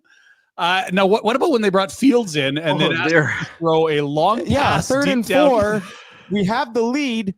You can ice the game. Oh, let's bring in Justin Fields and throw a 40-yard bomb down the sideline. He's been sitting in the snow for a couple hours. He's ready, right? So annoying, man. Jack took a serious blow. We might need to shelve it to next week. I'm fascinated to see where it goes. So now the Jackometer is, boy, I feel like it's kind of a giveaway. Well, 24-hour rule. I don't know. Are we prepared to do this today? No, we've never had the 24-hour rule before, so I think we have to. Know. Do we have a? I have it. Oh dear. Oh boy. So it's basically the tone and tenor of Jack's emotions, the roller coaster. And I do have some post game first, so let's do that. Okay. Because then we can see all the emotions and why he's only going to get hotter. This is great. So let's start with Myles Garrett, who believes he's the best football player on the defensive side of the football and playing against TJ Watt. Not afraid to say so tonight. And if so, what was said? I mean, we spoke of the coin toss, but that's about it. Like I said, I got a lot of respect for him, a lot of respect for all the guys over there, and the edge rusher in the league. But I'm number one, and that's from edge defender 1, edge 1 to defensive player of the year. I'm the guy. So that runs through me. There's no other person being defended as I am or schemed or planned against like I am. So this goes to show, you can throw that out the window. I'm gonna find a way. Jack, back to you. Congrats, you're 3-8. Meanwhile, Kenny Pickens decided not to take the high roads. Oh no, the high road. The high roads. Kenny Pickens. Pickett. George Pickens takes the high road. Oh no, he doesn't. Here we are. Here's his quote. Conditions played a huge part in today's game. I don't really think the Cleveland Browns are a good team at all. The conditions kind of saved them. Jack, back to you. I mean, is he wrong? Well, you said yesterday the conditions aren't going to play a role. It's just the Steelers love this guy. So, I mean, the Jackometer, they'd won 4 straight, and it had been clipping along at a 9, and then after the huge win over the Ravens, it went into the stratosphere. We broke the Jackometer. We got to check in last week. Oh no! Gee, well, all right. Oh, okay. Yeah, that was scary. The G's. I thought it went all the way. Worried about the It studio. was a dead cat bounce. It went all the way down and bounced back. It did get a good bounce. It got a good Steeler bounce. Oh wow! Back up to a 6. Yeah, this is what we feared. I got to be honest. I don't disagree with this. Well, right. I'm looking. Smoldering. The season started at a 5. Yeah. Preseason, it started at 5 to now 8-3, and it's gone to a 6. No, but that was all kinds of ugly. Bias. Yeah, that's what it is. That's why we do this, team. Listen, there's a lot of peaks and valleys in the world of. Now, is that smoke or is that the stench of the loss that we see there? The animation. Yeah, is that a What is Regier? that? Are we Yeah, looking at a boomer? We got a or Reggie what are there? Or what is that? I don't know what that is. It's me smoking. You know what? I'm sorry, Jack, but I'll take jalapeno pepperoni. No, that's not how it works. I get to decide. Oh, damn. Okay. So now, I know it's the Pinder Report, but yeah, walk us through the last 6 weeks, Jack. What we got? Of the schedule, the upcoming last 6 weeks. So we got the Bengals, Browns, Eagles, Ravens, Chiefs, Bengals. Oh, that's tough. Like to have that win, eh? It would be good right now. 9-2 feels good. God. Yeah, there's no easy game in here. I don't think the Bengals are just going to write off the rest of the year. Burrow's like the hottest quarterback in the league. Well, and it's just a divisional game. He'll be up for it. They could win them both. But beat the Ravens. And they have a bye week this week. Ravens will want revenge. So they'll be ready for you. In Baltimore. Yeah. Philly's been rolling. Chiefs are the Chiefs. They might not even make the playoffs. We might just get that 9-8. 8-7, bud. Told you.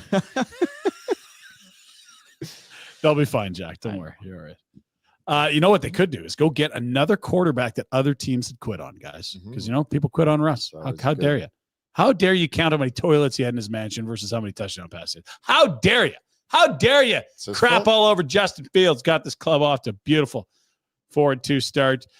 Danny Dimes has now parted ways with the Giants. He's available. This is the Giants president, John Mara. Mara. Daniel came to me this morning and asked if we would release him. We mutually agreed that would be the best for him and the team. Yada, yada, yada. Representative of the team disappointed. Yada, yada, yada. High regard. Yada, yada. Wish him the best in the future. Yada, yada. Sweet. He walked away. He's not going to. Well, they weren't going to want him around because he has that He injury was guarantee. playing safety on the scout defense. So they don't want him possibly getting injured. No, he was not going to play another snap. I get the injury but He's going to make his money. Paid? I believe he is. He'll get paid. They're waiving You know what it is? It's whatever it is, 6-7 weeks of not going to the stadium and having media in your face. Gotcha. And so what do you think of what what do you think of cutlets? Can I just stay home, please? Yeah, seriously. Please, can I just stay home? So we'll see. Does someone want to get a little look under the hood before he becomes officially available? Well, I wonder if he's getting paid, they wouldn't let him play for somebody else. Well, he's waived, so someone could claim him in theory. That's the way I'm. Yeah, I don't know how it would work. Maybe Yeah. I'm wrong. I'm not the NFL waiver wire guy. But Well, he's If someone wants him, I'm sure the Giants would let them have him. He's a quarterback. And as we said on the other football show, Saving Thursday yesterday, where was everyone on Baker Mayfield when Cleveland quit? When the Jets quit on Geno Smith? When there's numerous guys. Sam Darnold when Carolina quit on him. Like he might not be dead. It's just certainly done with the Giants. And those guys all have warts. Probably Baker's been the best of those three, but certainly you wouldn't have expected the rebound that they've had. They've been giving it the worst case, very serviceable quarterback play. So maybe. Let's get to the dumb shit. We know it's your birthday and you love food, so we headed down south to find something you'd love today. Here's bacon wrapped gator. Guys. Oh. Yes, indeed, baby. It's going down in Kentucky tonight. Little alligator. Special thanks to Mr. Audie and Miss Renee. We out here cooking alligator in a Kentucky hood, baby. We get ready for the LSU, Florida Gators, and we eating gator on Ed's birthday, baby. There you go, Dean. Happy birthday. Why do they have to keep the head on it? It's presentation. Yeah, totally. I've never liked that. Like if the fish with their eyes looking at you. Yeah, I don't need that. The pig with the apple and its yap. Get that. Yeah, lop it off. Don't fair. eat it. That said, head or no head, not touching it. A birthday, they said. And the Gators this weekend, LSU? No. Right, yeah. You said you got your Christmas tree up. We saw Noodles has got his Christmas tree up. What's got Christmas tree up? Last night. Christmas tree? Dean, have you? Not yet. Okay, well, here's what happens. When you're unpacking, sometimes there could be stuff you forgot about in there. Check what happened out in Australia here when they put up the tree. I cannot actually believe what I'm seeing. Come on. Koala bear, Dean. Get under. They're friendly. Yeah, mate. Don't they have Something chlamydia? you don't see every day. What are you doing in our tree? You belong outside. We'll get the koala people to rescue you, hey? The koala people are coming. Watch out. They got big claws, Dean. She's not big. Quite nice until they're not. Really? Climb trees, right? They got these big talon claw things. He's not going to like this. Watch. It's very distressing.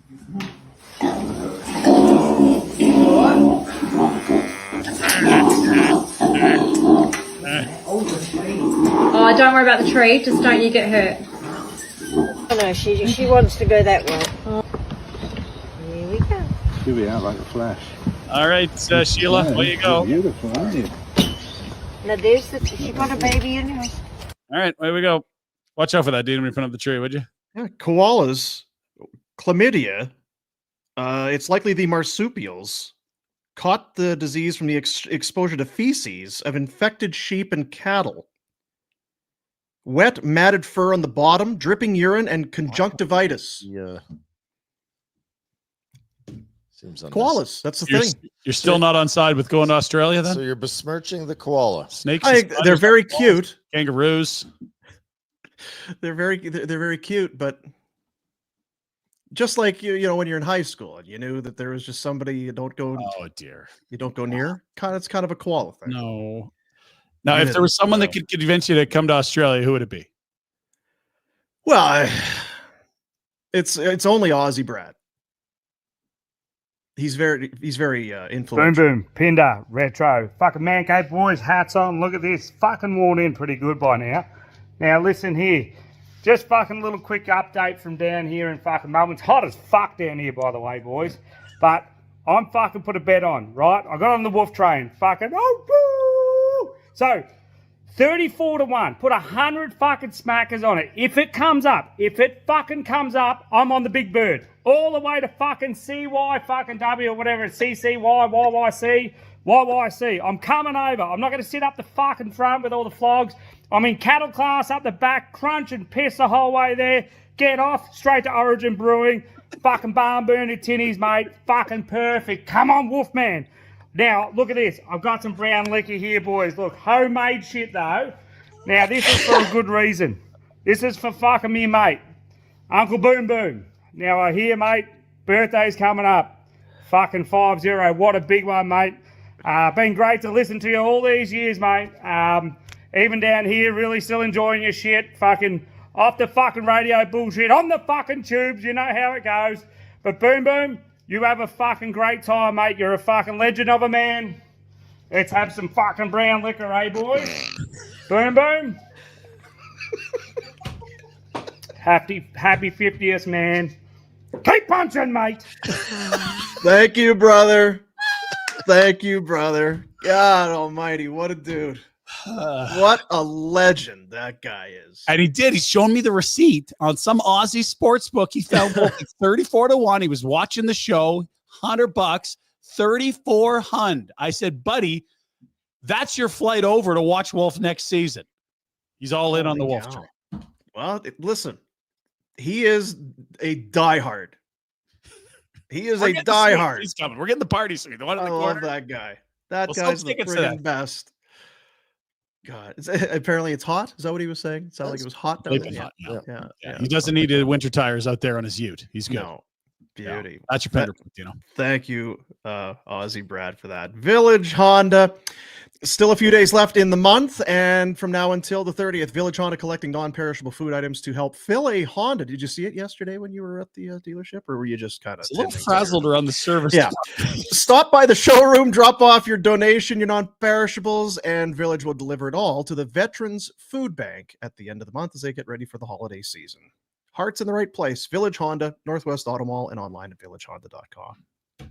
There you go. I wasn't really prepared for any of this. I know. Oh, you look like you were ready for a big day. We brought hungry hippos. What do you? I see that. Yeah. No, I've got a thing I got to get somebody to. Is kind of what it came down to. But I appreciate the effort, man. It's very nice. Well, it's not done. One more. Let's get a little more. I don't know.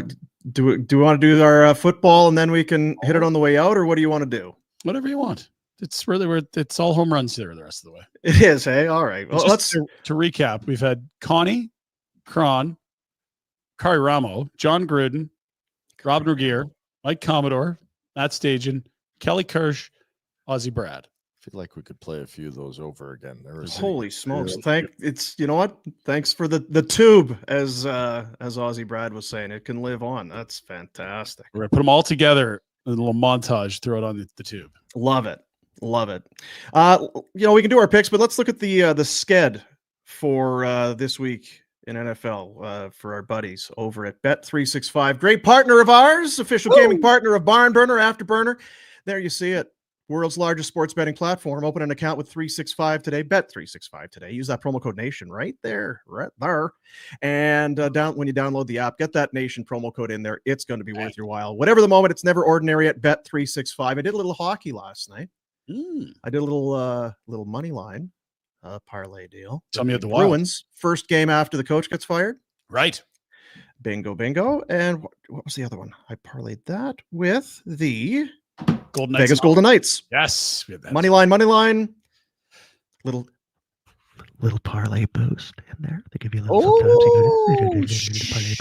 Top secret. Nation, promo code NATION. $5 turns into $21.29. Well, thank you very much. Attaboy. So we'll do our picks, but let's so the Cowboys are in the Washingtons to take on the Commanders. Commanders -10. A lot against of points. The lowly Cowboys. But a lot of bad football the Cowboys have been playing. It's still going to be Cooper Rush at quarterback. There's some gross call for Trey Lance. Now, did you see, was it so they got thrashed last week? Texans. And it was what, CeeDee Lamb and Micah Parsons out at the club afterwards. They were dancing and doing stuff. I didn't see that. Yeah. Let's turn the page though, Dean. You Can't be looking at the past. You got to leave it at game's over. Now, Daniels has this rib thing. A rib? Hurt his ribs about 2 or 3 weeks ago. They've not been as formidable since. You know what that's like, Dean? Bad ribs? Ribs? Yeah. Is there any way you can take the Cowboys, or because sometimes you just got to plug your nose? I ended up avoiding this one just because it's a big number. Lions, Colts. The Lions have just been destroying teams. And you feel like there's going to be one of those weeks where it just doesn't happen. Maybe still win. Do you win by 6? Do you win by 7? They're 7.5 favorites on the road against the Colts. Richardson back in. They looked good last week. Yeah. But to get Lions at 7.5, I mean, they're beating teams by 40 or 50 points.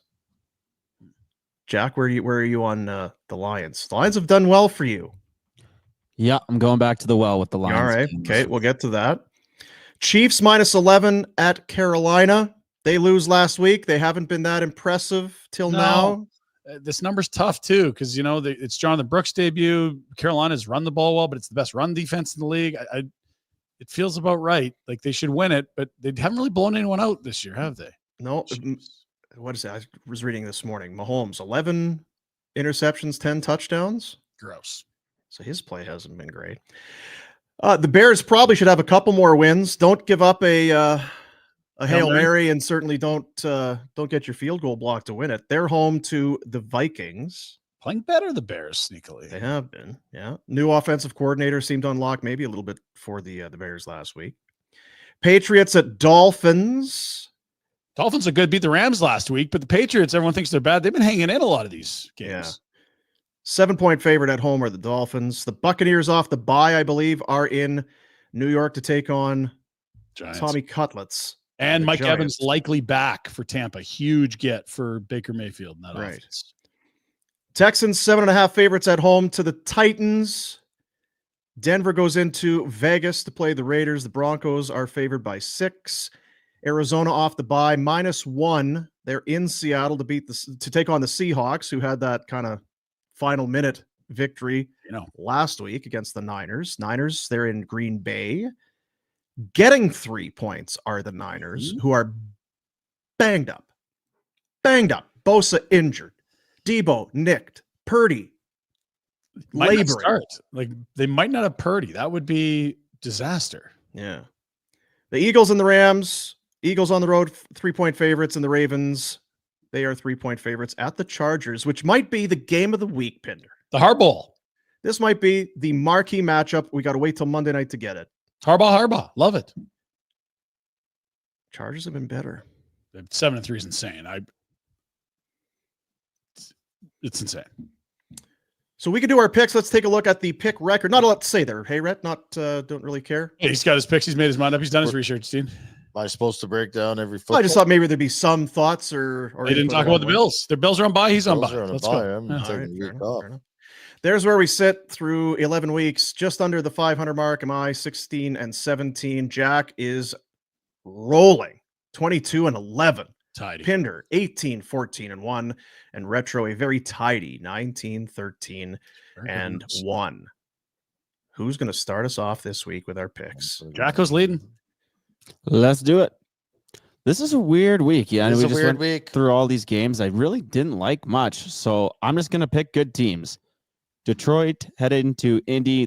They've just been crushing. I know last week Indy actually looked decent. Richardson came back from his timeout and played a pretty decent football game. But the Lions crush, and I'll take them -7.5. Chiefs coming off their first loss against the Bills. Carolina's a bunch of slouches. They'll put up points. They'll get right. 11's a lot, but I like it. And then Baltimore coming off their a loss against Pittsburgh, heading to LA, the Harbor Bowl. I think Baltimore is the better team. I like them to cover 3 here on the road. I guess I like all the road teams. Giving away points everywhere. Road favorites. All right. Good football teams. Yeah, that too. That's the theme. Let's go to Rhett. He's in second place. Retro. This is not me. He's just changing it up. Oh, There you go. I'm doing the opposite. There you go. Look at this. I'm doing the opposite. Wow, give me I'm points. going bad teams with lots of points. Give me the points. Now, I don't know that San Fran is a bad team. The Cowboys could have put up more points the week before. You're right. The Panthers are garbage, but 11 points, and the Chiefs never cover, do they? Not I thought that really. was a thing. Yeah.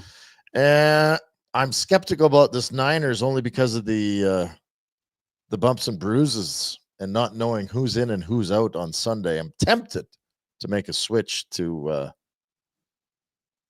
because I picked up the quarterback for New England for $50 in my fantasy. So Right. maybe I'm thinking about maybe switching over to the but I got McCaffrey and Debo Samuel on my team, so I'll go the Niners, and that's the game I wanted to watch if everybody's healthy.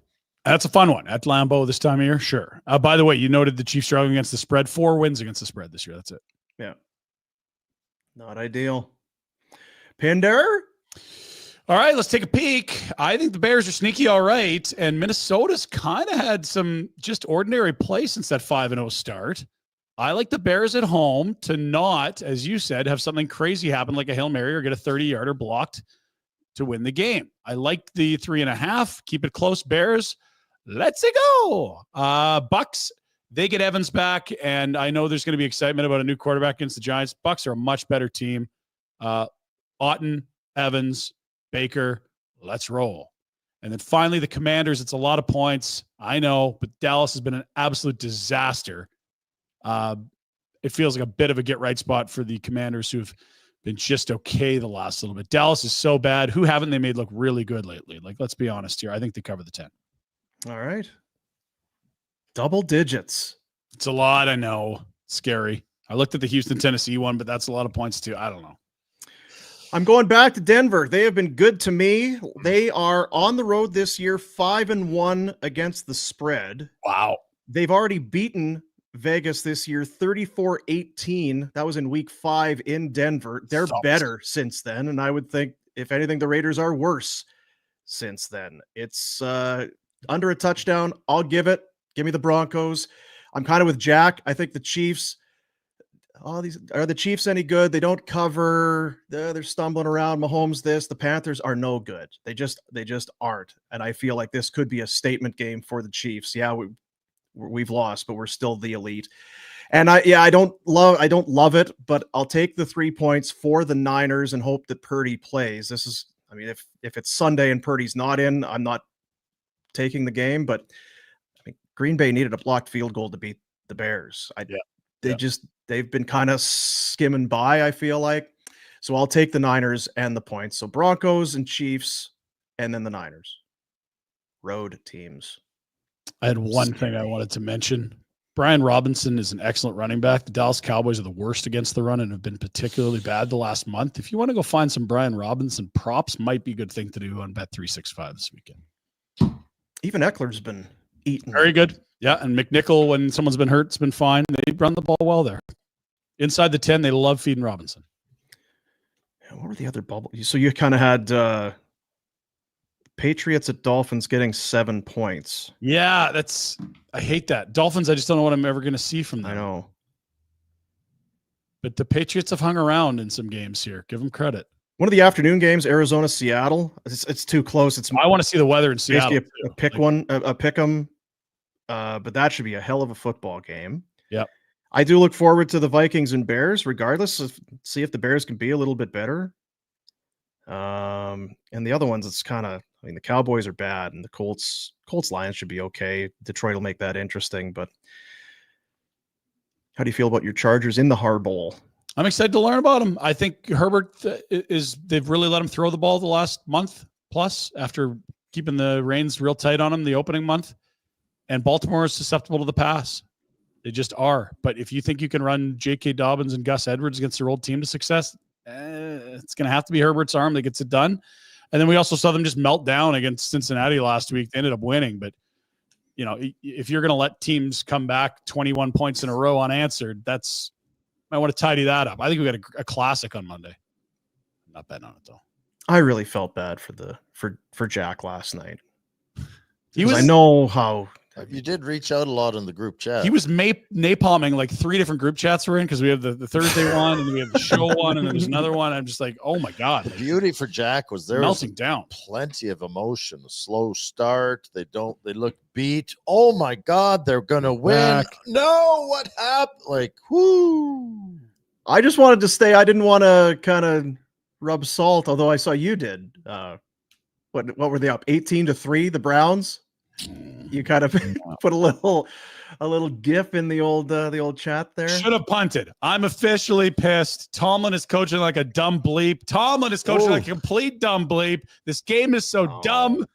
Snow is so bleeped. What the bleep am I watching? This Cleveland thing. They bang the bleachers. It's bleep. The bleeping. Put bleeping Fields in. What the bleep? That's not what we wanted. This 2-quarterback bleep is bleeped. OMG, this is the dumbest game I've watched in my life. I'm just yelling at my TV. What the bleep? What is Tomlin doing? Oh my gee, what the bleep? Dumbsy coaching I've ever seen. I'm so bleeping pissed. No sense. Why did he make it 3rd and 7 versus? Then he burns the time. Some of the worst coaching I've ever seen. I got a lot to say tomorrow. Wow. And you know what? Some of the stats you hear, the trends that come in, well, whatever happened 10 years ago, how does that influence this game? Right. But with the loss, Steelers on the road in a divisional game on a Thursday, 0-8, 0-6 under Tomlin. Tomlin all-time just on Thursdays is 2-9. Insane. And his numbers otherwise are very good. Sorry, Jack. Hey, they don't play on Thursday next week. That's the good. Yeah, hopefully they don't play. Thanks, Jack. And you know what? What's good is it wasn't as though the whole football world was just sitting and watching last night. There was a lot of other NFL games to take people's attention. Oh man. It was a good game. The weather got crazy. Well, you think about it. The bloody ball. Their last 3 games, it's Baltimore comes down to final play of the game, Washington final play of the game, and even last night they heaved one to the end zone. Like these have been tight. So were you going to win all 3 of those on the final play? I guess not. No, I guess not. Pizza Monday. Love pizza.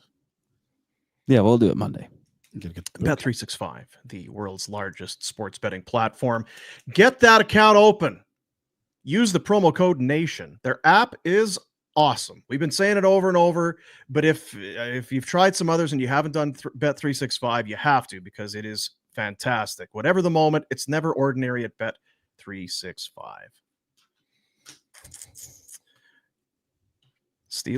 Penguins and Jets tonight. Oh, can't wait. How many goals do I need to lay on the Jets side? What's the puck line? -3.5. I didn't even tough with Pittsburgh already, right? Yeah, I know. And so now it's just like, okay. Marcus Pettersson will move you out.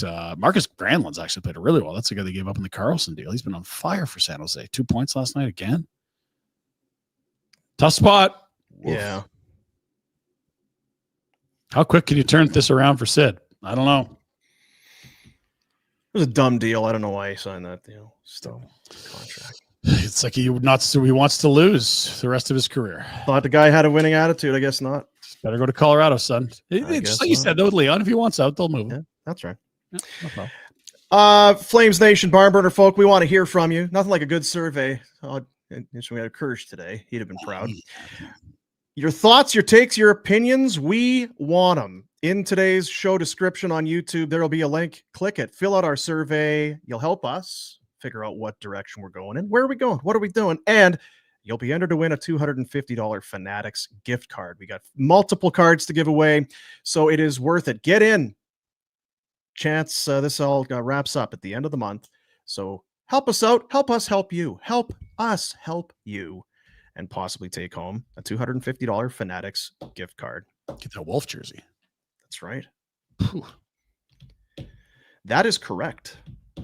Well, sorry about the vehicle stuff yesterday. That's no good. Yeah. That's no Well, good. I mean, I'm going to be fine. The truck's going to be in great shape. Just a couple pieces on the bumper. I feel for this other fellow that went sliding into me.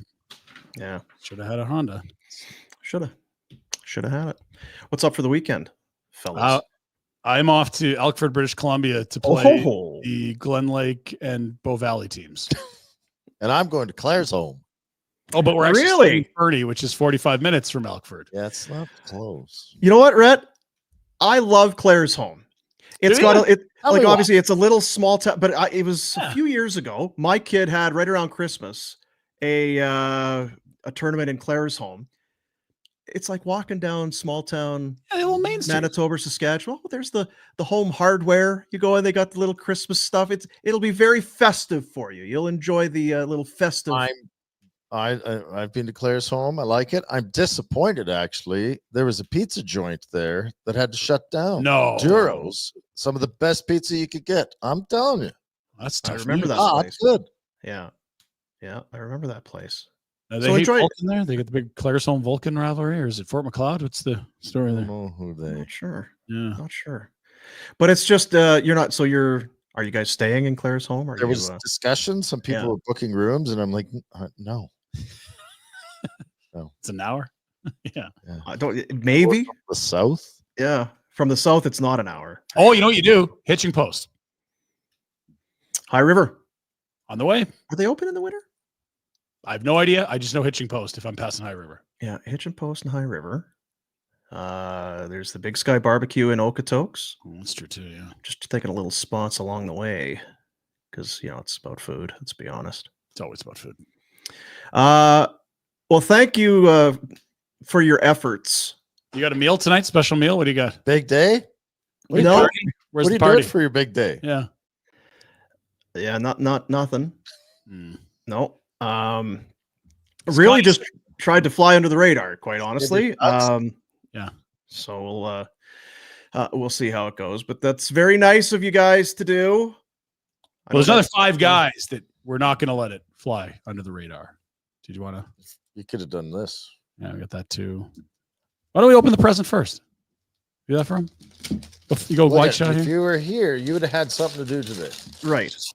Yeah, we had Hungry Hippos here. Well, even like, is that a new Hungry Hippos? Yes, he built it today. Look at the Brand box. new. I had to- Is that a puzzle? And look what it is. It's a puzzle of a dog on a toilet. Is that a toilet? Yes. Oh my god! And I love golden retrievers. That's your guy. That's Bird. He's taking a dump. He's taking a pooper. Oh, that's nice. I love it. How many pieces? How many pieces? 1,000. Oh, that's a weekend. Oh, We'll give this to you What by a day tonight. you could have. You got want me to plans put now. in a. Can't give Look it how to happy he Canada is. Post. oh, You that's could so drop good. it off. I could drop it off, I could. Look, Or I that's- could. You I got could- plans now. but I'm not. I know you could, but you won't. That's very nice, guys. I'll leave it there. I'll maybe slide by and get it.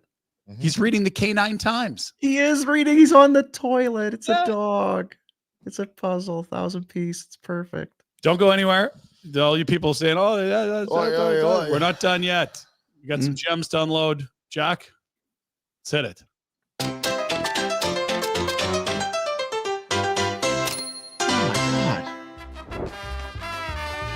What'd you say? Huh? What was that? Oh, gee.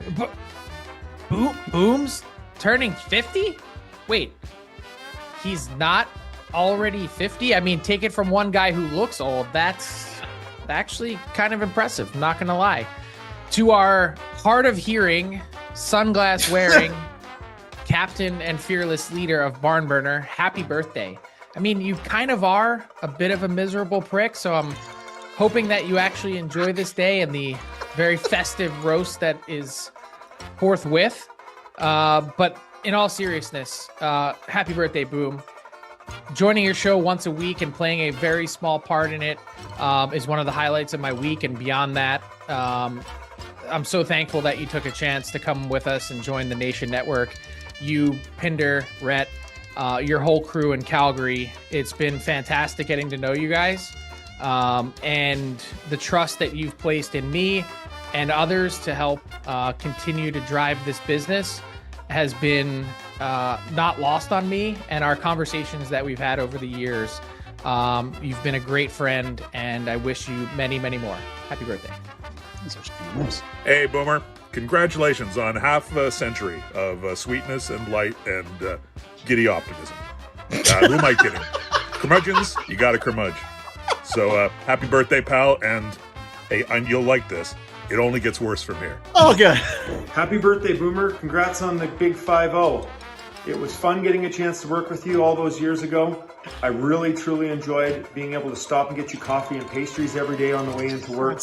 I especially appreciated the extra clean and organized and technologically up-to-date studio that we shared our time in. It always made such memories. Now, on a serious note, Boomer, congrats. And I hope there's lots of celebratory drinks in the future. Boom is 50? 50. My friend, whether you were handing me a big pair of headphones to wear in Red Deer, getting me to read handy commercials on the morning show, you're a gem, you're a friend, I love you. You're not good people. You're great people. Happy birthday. Wow. Hey, Boomer. Just wanted to say happy 50th. I got to be honest, I thought you were like 50 like 6 years ago. So I don't know if that's a good thing or a bad thing. Like maybe you're getting younger, you're looking younger, or you've looked old and you've looked 50 for like many years. Take with that what you will. But anyways, I hope you have an amazing 50th. God, I wish I was 50. I'm an old bag of dirt compared to you. So enjoy, have a few drinks for me. Wish I could be there. You've been a great friend. Love working with you. You're the best, buddy. Happy 50th. I believe, I mean, maybe it's 50 Canadian. Maybe you're 50 US with the exchange rate. You're like 58 Canadian. That's kind of what it is. You're 50 US. All right. Enjoy. Appreciate that. Yeah. Wow. Well, thank you to everyone for the kind words, and thank you to you two, Donkeys, and to Jack and RJ. Obviously, you had a big hand in RJ did an this. incredible job on all this. He deserves a massive round of applause. And some of those came in very late. Some of them he had for a while. That's a lot of hard work. That's unbelievable. I mean, it's I don't even know. Like it's a big one, right? It's hard. It is. I know that you're given that, but it's like, holy 50. When you go 30 to 40, it's like, ooh, 40. I'm out of my 30s, 40. Well, 40, whatever. You can kind of, and then it's like 50. Like in my hometown, they have a 50 and over club where when we were growing up, all the old fucks would go and shoot pool and they could have like stubby beers and stuff. Oh, but just so now all my buddies we're all turning 50.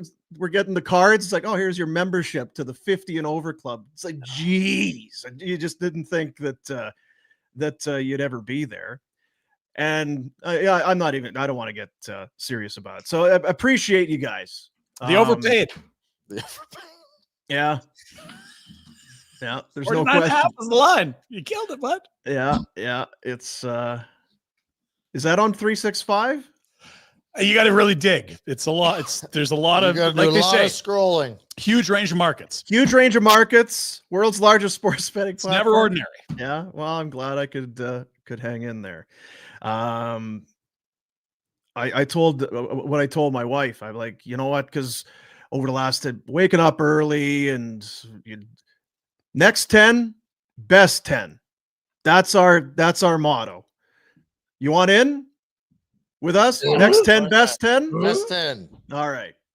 Fucking rights. Next 10, best 10. I can't do this. I can't do this and hit the thing. Are we ready to hit the thing? See you, buddies. Let me hit the thing and That'll do it. see you, buddies.